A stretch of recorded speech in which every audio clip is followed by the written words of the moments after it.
Oh, hello everyone, and welcome to this webinar. I'm Francis Seeley from GlobalNet 21, and this is one of the regular webinars that we do, usually weekly, to look at some of the big issues that we face globally and locally as well. And this webinar, we're going to look at climate change, but we're going to look at it from a sort of community perspective. We know that climate change has to be addressed globally, it has to be addressed nationally, and local government has a role to play, but communities can also play a role. And we've got two people with us today who've done that. They've galvanized the community, they set up a cooperative to try and deal with climate change through the focus and the context of climate justice. And we're going to talk to them about that. We've got Camila Berens and we've got Dr. Giovanna Speciale. And they both formed, or several people have formed a cooperative, which is South East London Community Energy. So we're going to start talking to them about that today. But first of all, I want to ask them both very, very briefly, because we've got a lot to get through, to tell us something about why they're involved, what led them on the journey, a bit about themselves. So can we start with you, Camilla? Oh, gosh, thank you. Well, thank you very much for inviting us. It's great to be able to talk about what we're doing to a wider audience outside South East London. For me personally, I've been involved in sort of climate change activism for probably 25 years now. And I've spent most of that time trying to tell governments what not to do in terms of bad ideas or sort of inertia on the subject of climate change. And it was really only when I met Giovanna, and she told me about the project she was planning, and it seemed such a very exciting and proactive response to the climate change issue. That for once I was starting to say yes rather than no. And that to me is a real sort of essential part of activism. I think it's still important to say no when the governments are making bad decisions or moving in the wrong direction, but equally it's important to show them and the wider community what can be done to reach sustainable solutions in the future as well. And Giovanna, what led you to the journey you're on? I think very similar to Camilla, and yes, thank you for inviting us. It's a real pleasure to be here. My journey is very similar, I think, to Camilla. I've been involved in climate change activism for a long time. I've done a lot of NVDA, was involved in Climate Camp back in the day. I think there came a point, and I remember it very clearly, back in 2009, where I was reading a book about climate change on a tube train, and I burst into floods of tears because I realized this was so big, and I felt very disempowered being that person who was always on the outside of a building shouting at the people on the inside, and I think that's when my journey. It took me a long time to get to the point of thinking about setting up SELCE, but it was about finding a way in which we can use that grassroots pressure to bring people together. And community energy is a way of doing that, working together and to practically achieve that transition. Okay, so in doing that, you set up a cooperative that you called the South East London Community Energy, SELCE, if that's how you pronounce it. Maybe, Camila, you can tell us about that. Why did you choose that avenue? Well, I mean, for me, it was just a case of, it just seemed like a great idea that G was proposing. And to put it into context, I was running, back in 2014, I was running a local Greenpeace supporters group, supporting and spreading the word about Greenpeace campaigns. And I just got an email out of the blue with a sort of very interesting and powerful message coming through saying, I want to try and increase the amount of renewable energy in South East London. I thought, wow, that's pretty ambitious, but doable. So I arranged for the sender of this email, which turned out to be Giovanna, to come on to one of our Greenpeace meetings, and she explained the model. And the model was really interesting and innovative, and as I understand it, was introduced by the coalition government. It's a kind of way of sort of getting communities to fund their own projects through a subsidy on renewable energy and the creation of renewable energy. And there are three benefits from this particular model. The first is that you can raise funds really quickly. I mean, we were raising hundreds of thousands of pounds in a matter of weeks. So that was the first one, quick fundraising. The second one was, as G explained to us later, as we began to form a group as a board of directors, was it was all about re-democratizing energy. It was renewable energy has amazing potential for communities taking back the not only the power to generate their own electricity, but to decide how to use it. And that was a really amazing departure from, you know, the energy giants and the sort of domination of high bills and the vulnerable really suffering as a result. And I think that was the third thing that really sold it for me, was that the proposition that she was putting forward was to actually use the surplus that we raised from these projects to pour back into our own communities and to support the most vulnerable, particularly those who were struggling with their energy bills and were really in danger or had been trapped in fuel poverty. And by that I mean, you know, having to choose between paying their energy bills or putting food on the table. Well, let's talk about the fuel poverty, the fuel poverty in a minute. But just something G mentioned earlier. She said she was involved in the NVDA, and I think maybe quite a few people won't know what that means, and because we've both been involved in it. But it means non-violent direct action. So it means, you know, peaceful protests that are colourful and imaginative. Okay.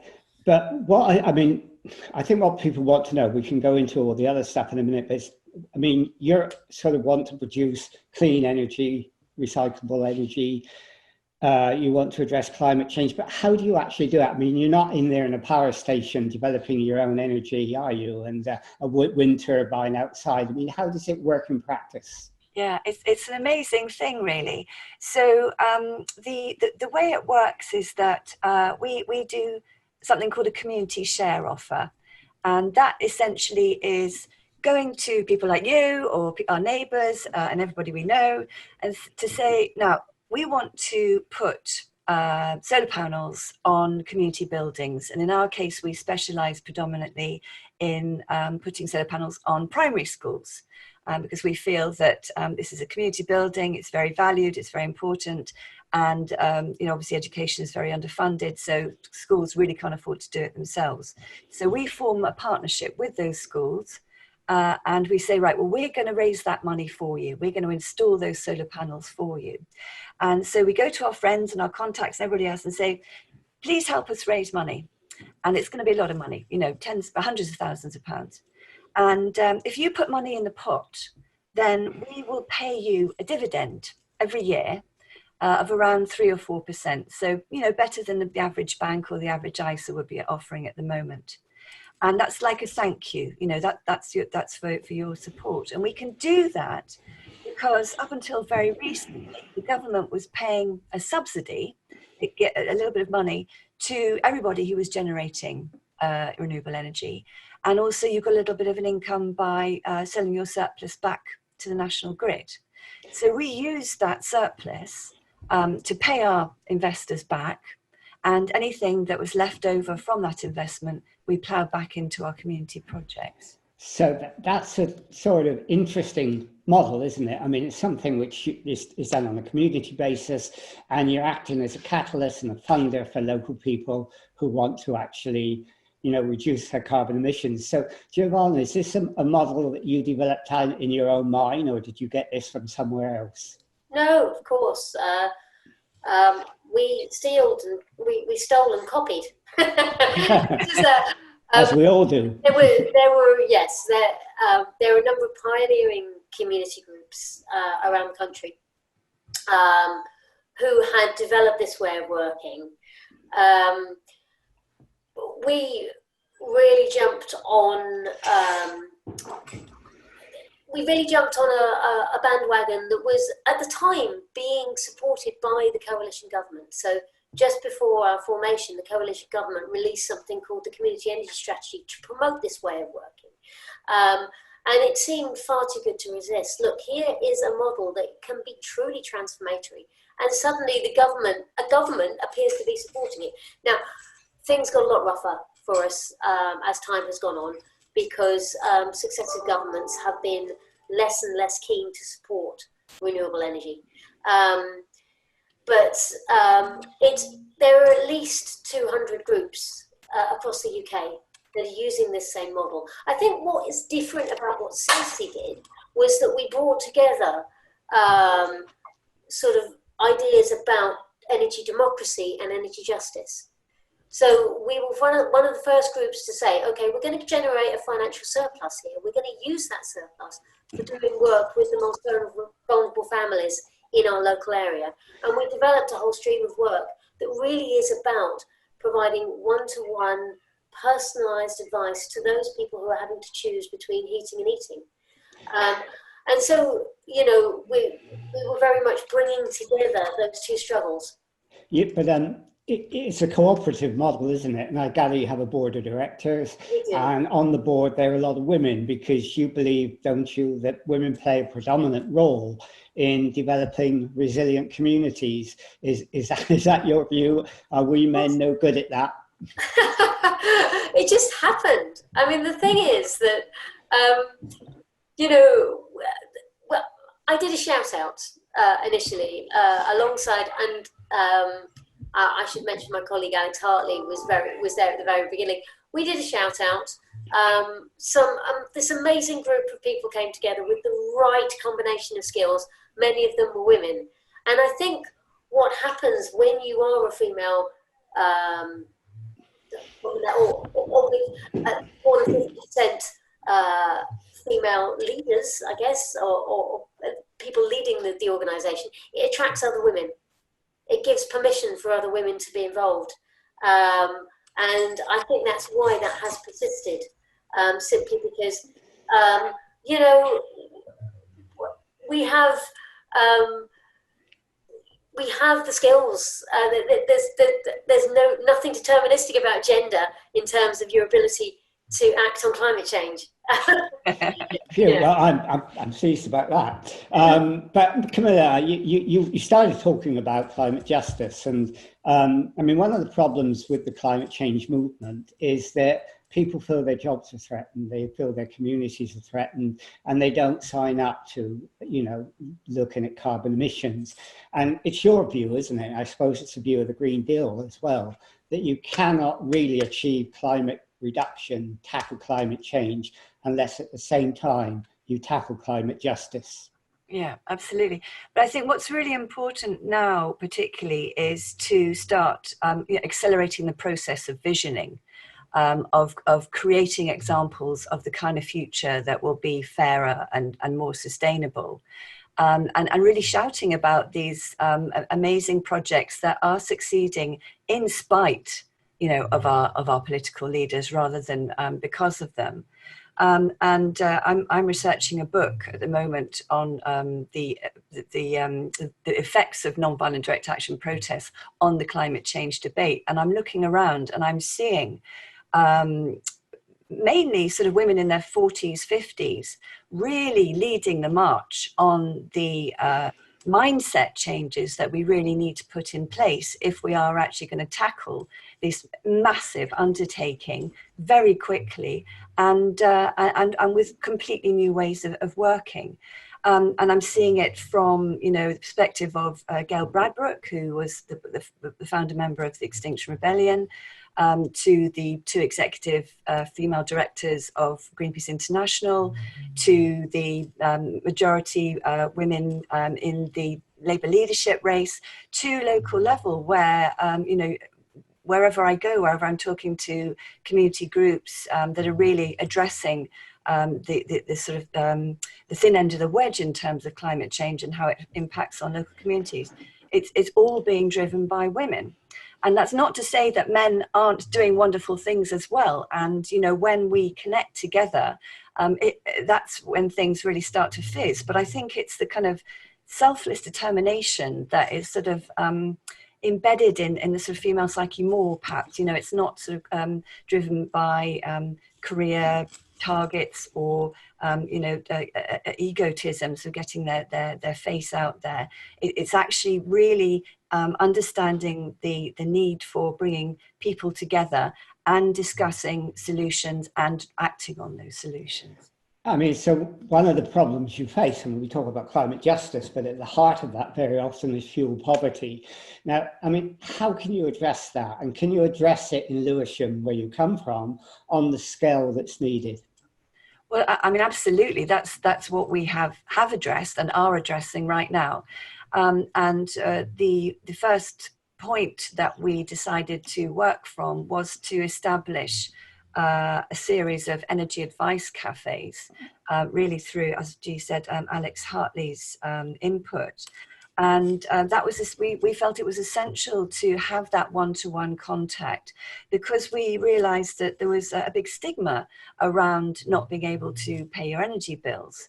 And it's not something that really people really wanted to face up to or talk to anybody else about. So to set up, you know, a nice informal surroundings where we will be literally in a cafe or in a library or in a community centre, and it will be, you know, friendly. There'll be no uniforms, no logos, but just a cup of tea and a slice of cake for free. But how do you tackle the fuel poverty? I can understand how you get together in this nice informal atmosphere, but what do you do to tackle fuel poverty? Well, you listen. Oh, sorry, Dee, you go ahead. Yeah. There's a bit of a poverty tax that goes on here with energy. The people who are most savvy get the best energy deals. They get lower prices. So we help people who are not internet savvy to get the right deal for them.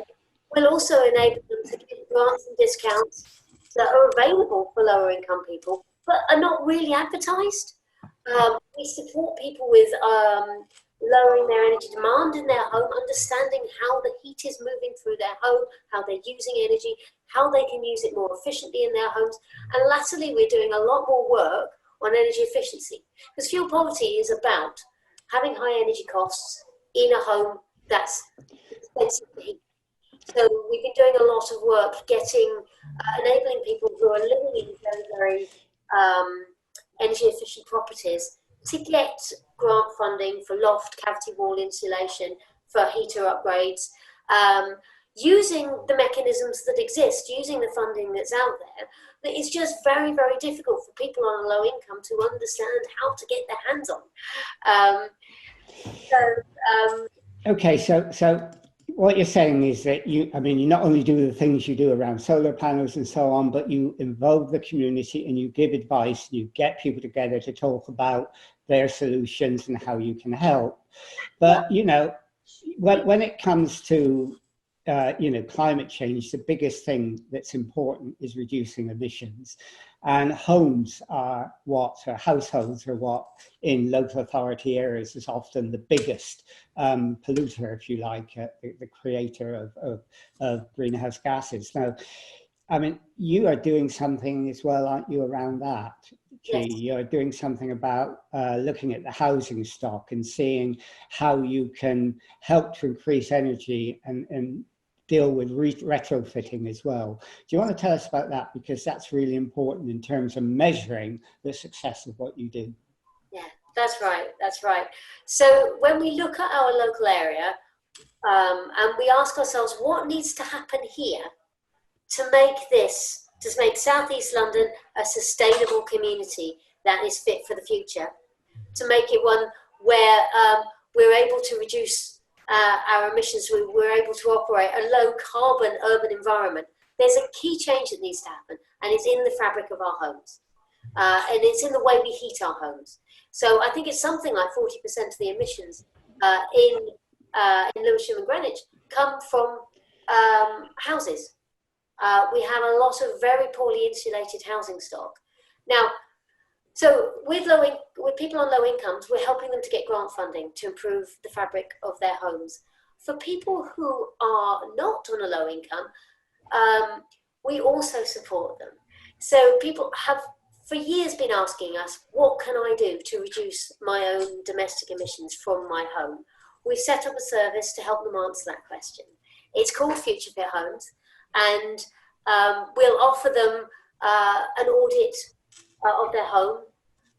We'll also offer them thermal imaging.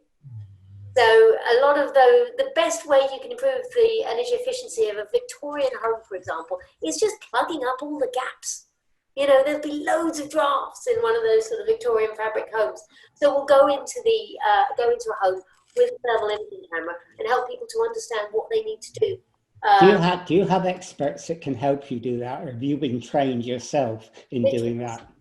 We have staff who we have member staff who is a thermographer and also a retrofit coordinator. Now, what a retrofit coordinator does is they're able to project manage a retrofit project. So we work in partnership with an organisation called Retrofit Works. And what we'll do with a householder is we'll help them understand what they need to do through thermography or through an audit or through both. And then we can offer them a service whereby we will project manage a retrofit project and work with we work with Retrofit Works, who are cooperative installers, to identify good people to do that work, who will do a really good job. That sounds an amazing project. But Camila, what extent of the Lewisham market do you tap to do this? I mean, is it just a small amount? And is there a lot of people out there you don't reach? And do you work with others, for example, the local authority, to replicate what you do to make it successful? Yeah, I mean, there's huge potential. Lewisham Council particularly has pledged to respond to the climate emergency and be carbon neutral by 2030, which is a grand ambition. I think, you know, you've got to give it credit for aiming for the sky. And as G says, you know, that means having to retrofit a borough that has a lot of very leaky Victorian buildings in it. So by collaborating with the council, and we do already collaborate with both Greenwich and Lewisham Council on a lot of our projects, you know, we can really get that message across and really start to encourage people to think seriously. And I think I like particularly the idea of the thermal imaging, going into people's homes with a camera that shows you, you know, these hot spots or cool spots where the drafts are coming through. That visualization really sort of brings it home to people and illustrates what they can do, you know, on a sliding scale. And, you know, ideally it would be great if we could do the similar kind of things across the country and pressure the government into providing greater subsidies to accelerate the process. So does that mean you'd be happy to work in other boroughs as well? And do you work in other boroughs? Yeah, I think G's probably better. I mean, yes, we're expanding quite rapidly. Okay, well, G, maybe you could tell us about that. And also you could tell us a bit about the fact you're not just working on old stock, you're also looking at new projects and new build as well, and how they can be more energy efficient. Yeah, that's right. So yes, we will work in other boroughs, particularly with our Future Fit Home service. So anywhere in London, we will go and help you with thermography, for example. I think we are, what you need to do is be nimble in this business. Energy is one of those really volatile markets, and you've constantly got to be thinking about what can we do next. Now, it's become a lot more difficult to do the solar that we were talking about, simply because there's no longer any solar subsidies. Financially, it doesn't quite work anymore. So, but it doesn't mean that we have to stop and go, okay, we just need to look at other ways of working. And one of the more exciting ways that we're looking at the moment is LEDs. Now, our schools, community centres, libraries, and all of those buildings that serve a public purpose are spending far, far more than they need to on lighting because they've got old-fashioned light bulbs. Now, that's a huge cost out there to the public sector. And it doesn't need to be that way. By changing their light bulbs, they could dramatically reduce their costs. We also save huge tonnage of carbon by simply changing the lighting in those buildings for modern LED lighting. So we're just about to launch a stream of work whereby we're going out to, we're making an offer to community buildings in our local area. Hey, if you've got old-fashioned lightings, come to us. And we'll use a model that's similar to our solar model. So we will raise finance through a community share offer to be able to completely retrofit that building. The site will be able to repay the investment through a sort of pay-as-you-save model. So they'll be saving huge amounts and on their lighting because they'll have modern low-energy light bulbs, and that will enable us to repay our investors with a return on their investment. So again, it's one of those virtuous cycle models that we're really keen to get going. Partly because actually, if you look at the tonnage of emissions you could save from LEDs, it's huge. It's absolutely huge. It's a really quick win, and we're really keen to. I mean, yeah, the problems are great. The opportunities are out there are great. There are people like yourself doing some fantastic job, but we've only got something like 9 or 10 years to make a difference if we're going to keep, temperatures below 2% or 1.5, and 9 or 10 isn't probably too long. How can you be confident that the sort of things you do and others can be scaled up? How can you convince government and local authorities they need to cooperate and develop these models? Because some of them, quite frankly, don't know what to do. How can you convince them? How can you scale up? Camila? Well, I think what we've learned from being environmental activists over the last 2 decades is it's about dogged determination and showing that these models work. I think although it's not visible a lot of the time, the climate change dynamics are changing quite rapidly and in a lot of different areas. What we do know is that renewable energy, the cost of renewable energy is going down. And that changes the whole market dynamism. And that's what governments start to think about. That's what makes them sit up and listen.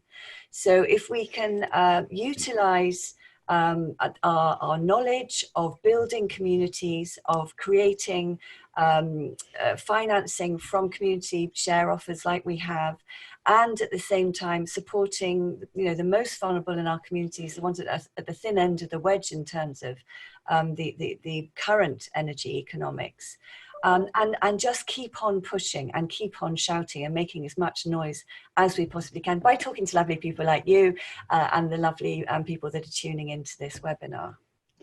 So are you optimistic that we can do it, we can achieve it, or are you a bit worried about the consequences of what's happening? Well, for me personally, I think the future's already here.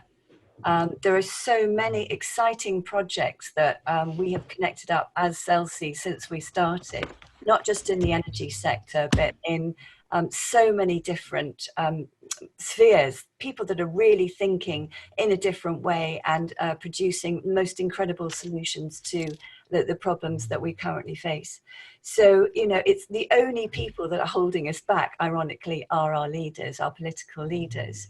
And, I think it's, trying to make people realize that we have to bring our voices together and start making a huge amount of noise very quickly and push our leaders into a corner where they just can't deny that the solutions that we're offering are the best way forward. Okay, so you're doing all this, which is fantastic, and we're getting close. Well, we're pretty well at the end of this webinar now. So Giovanna, if people wanted to find out more about what you're doing, whether they're individuals, whether they're organizations, or whether they're local authorities, where do they go? How do they find out about you, and how do they make contact? well, go to our website. Our website is www.SELCE, that stands for South East London Community Energy.org.uk. You'll find a description of all our current work. Sign up to our newsletter, and you'll get updates about all the stuff we're involved in. And obviously, if you live in South East London and you want to actively be involved, a little bit more than being part of the newsletter, just contact us through the website and let us know. What we're trying to do is find ways of involving people in the governance of all those 3 different areas of work. So we have 3 quite distinct: renewables, energy efficiency, and fuel poverty alleviation. And we have groups that meet to support those areas of work. You can get involved in those areas of work. You can come and volunteer at our energy cafes. If you want to get your hands dirty at the coalface, there's no better way of understanding energy dynamics than talking to people about the challenges they face with their energy in their home. Okay. All right. Well, I mean, I hope people do contact you, and I also hope people contact you from outside your borough who would be interested in doing what you're doing, because I think it is a great model that helps a local authority area achieve things like energy efficiency in their home, which I think for places like our borough and your boroughs with old housing stock, that's very, very important. So thank you very much for doing this. And we'll obviously turn this into a YouTube video and an audio only podcast as well. But I think you've given some really good examples of how the community from a bottom down way or a bottom up way can make a difference. You don't go bottom down, do you? Unless you're a nuclear reactor, you go bottom up. So in a bottom up way, they can make a bottom down way of doing it. Yeah, I know. Well, I always get it upside down. Anyhow, thank you very much for doing this. It's been, a really good interview, and I wish you every success in what you're doing. So we'll stop the recording of this interview now. Interest. Okay. Well, thank you.